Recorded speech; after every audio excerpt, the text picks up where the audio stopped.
Hey guys, this is Lincoln Kincaid here, Physical Therapy and Balance Centers, and today I'm going to show you some very simple exercises you can do for your hips. If you have a little bit of pain on the outside of the hip or the inside of the hip, this may help, but definitely if you are experiencing any tightness in your hip, this will help for sure. I like to start out with some very simple exercises to get the hip warmed up a little bit before you actually start any stretching. So a couple of my favorites, just laying on my back here, my feet are together. I'm just going to do a butterfly here, okay? About 10 repetitions, nice and slow, opening and closing the hips, okay?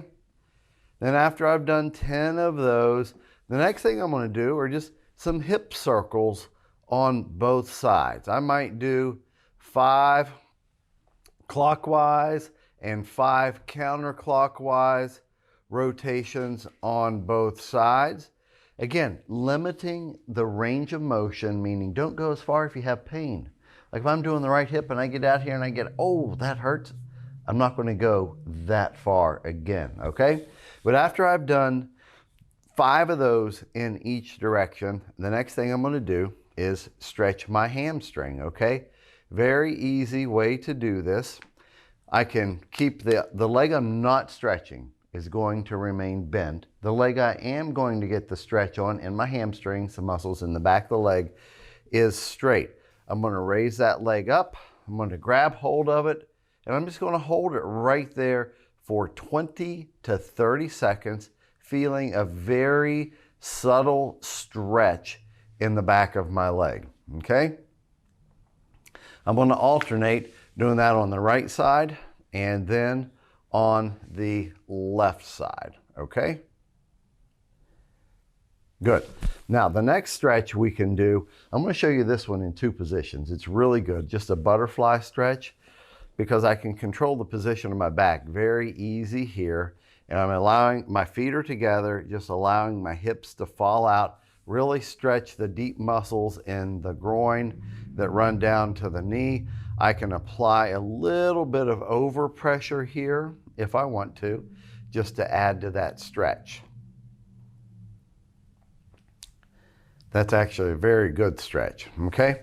The next stretch I'm going to show you is called a figure 4 stretch, okay? So I'm going to cross my right leg over my left leg. Now the side I'm stretching is going to be the side that's bent, and I can already feel a little bit of tightness in my hip.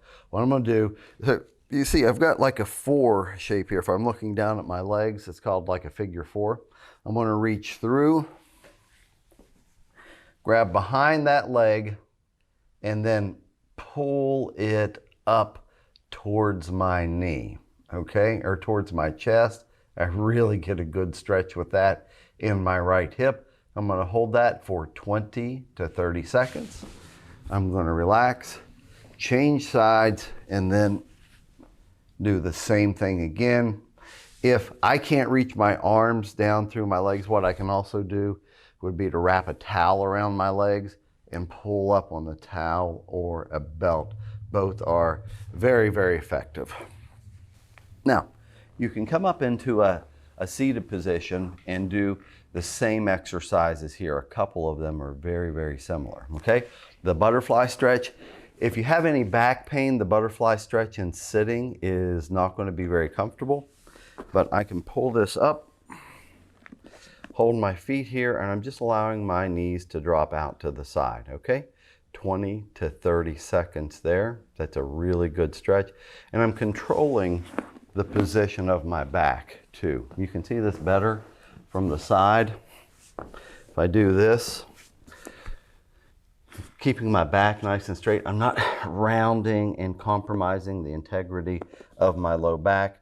You can do this against the wall too. I could actually set up against the wall. That'll protect my back, and then I can slowly bring my heels into my groin further, okay? And then I can also do a version of the figure 4, actually in 2 different directions here. I can take my right knee, again, we're stretching the right hip. The stretch is not quite as intense here.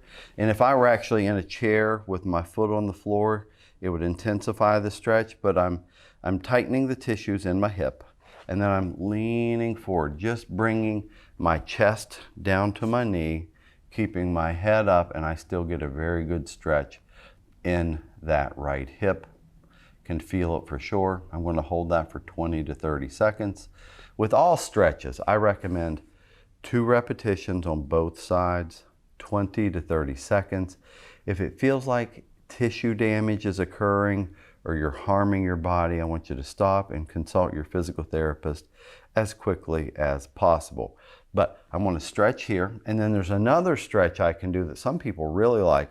I'm holding now my foot, and I'm going to press this knee towards the ground, and it gives me a little rotation stretch in the hip here in the inside. I'm not going to get into what muscles and what parts of the capsule are being stretched. That's not as important. If you feel a restriction, you can certainly do this stretch. And there's one last stretch that I love to have people do. It's actually a half kneeling stretch. So part of me is going to be on the ground here. I'm going to have my outside knee down. This is the knee that's going to be stretched, okay? So this knee is down. I've got my hand resting on the table or a chair, something secure here. And I'm just going to move my entire body forward, feeling a light stretch down the front of my thigh. And again, this is pop quiz time. We hold these for 20 to 30 seconds and we do 2 repetitions. I hope you found these exercises beneficial. Stretching, flexibility, beneficial over time. You're not going to start a stretching program and see immediate benefits. It's going to take a few days or even a couple of weeks, depending on how tight you actually are. So I hope you found these videos helpful. I encourage you to hit the subscribe button, like this video so you see all of my upcoming videos.